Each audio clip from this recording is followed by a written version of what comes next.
Welcome to This Explainer. Today, we're unpacking a seriously fascinating chapter and breaking down the actual mechanics of turning abstract concepts into totally concrete realities. We're diving headfirst into the world of project-based learning. If you've ever looked at a blank screen and thought, okay, how on earth do developers actually build a functioning app from scratch? Or how do data scientists make sense of all those numbers? Well, you are in exactly the right place.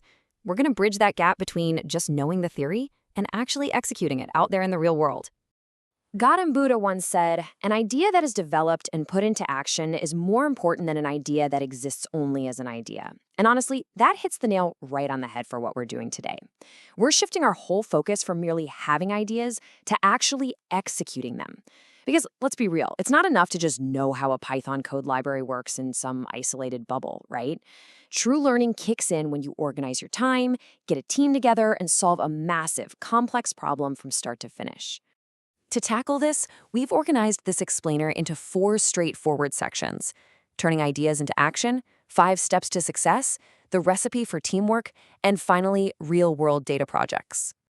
Section 1. Turning ideas into action, the modular approach. Now, instead of getting totally overwhelmed by some gigantic task, the modular approach teaches us to basically chop everything down into bite-sized, totally solvable inputs and outputs.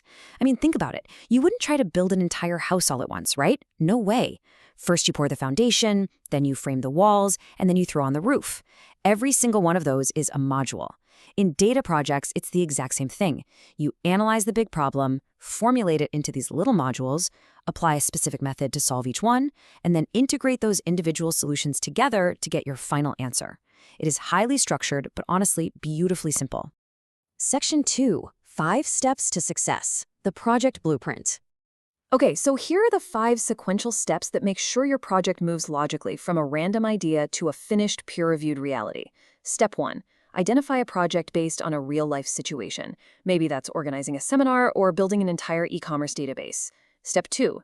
Define a plan. You need a project leader and really clearly assigned roles and tools. Actually, a quick pro tip here. Always try to anticipate extreme worst-case situations to totally bulletproof your solution. Step 3. Fix your time frame and processing. Every project has a clock ticking, so it's got to be structured but still a little flexible. Step 4. Get some guidance and monitoring. Because you will get stuck. Going to experts, websites, or teachers for help is literally just part of the process. And finally, step 5, the outcome. You evaluate the finished project, which usually means getting peer feedback and tweaking it based on how real users react. Section 3, the recipe for teamwork, beyond technical skills. Here's the thing though, a project blueprint is completely useless if you don't have a solid construction crew. Think about a cricket match for a second. A bowler could deliver the most absolutely perfect ball imaginable, but if the team of fielders isn't right there to catch it, you're not getting that wicket, period. A project relies entirely on the interdependency of its team members. Just like you need batting, bowling, and fielding, a real-world project needs coders, data analysts, designers, and project managers, all operating in perfect sync. Being a coding genius just isn't enough. You absolutely have to master the core interpersonal stuff to keep things moving smoothly. You've got to communicate effectively, sorting out problems in meetings or over email. You have to genuinely listen to others and follow through on the steps you all agreed on. Sharing your expertise, respecting everyone's unique point of view, actually helping each other out, and participating actively so everyone feels valued, these are the invisible gears that actually make project-based learning work.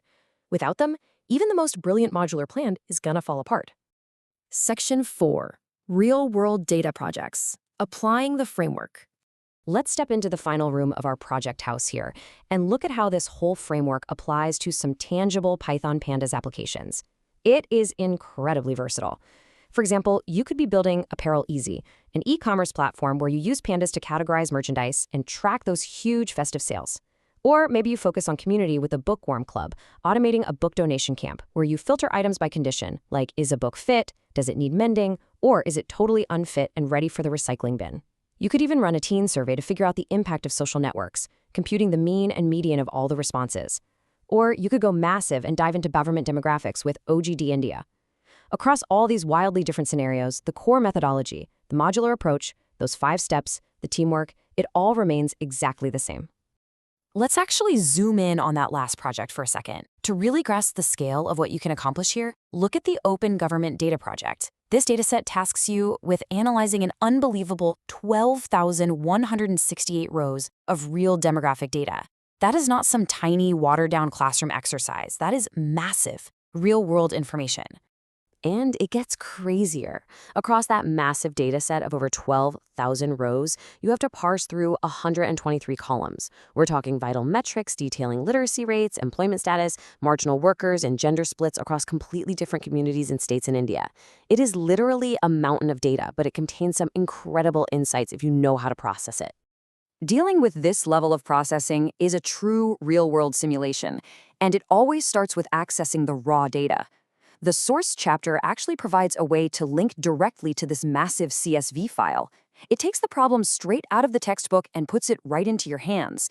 Your mission is to write Python scripts to extract actual meaning from it, like figuring out which state has the highest number of illiterate youth, or comparing the urban and rural sex ratios. So how do you even begin to tackle a mountain like that? Well, you apply our trusty modular approach. That seemingly insurmountable wall of data gets systematically broken down using really simple Pandas code steps. Step 0, you import your libraries. Step 1, read that CSV file right into a data frame. Step 2, check the shape of the data frame. Step 3, view the columns. Step 4, filter the data for plotting. Notice how perfectly this mirrors the whole modular philosophy we talked about earlier. By treating every single line of code as a little module with its own specific input and output, you slowly but surely build this integrated solution that reveals all the hidden stories trapped inside those 12,000 rows. We've covered how to break complex problems down, the 5 distinct steps to execute them, the essential teamwork you need to survive them, and the sheer scale of the real-world data you can analyze.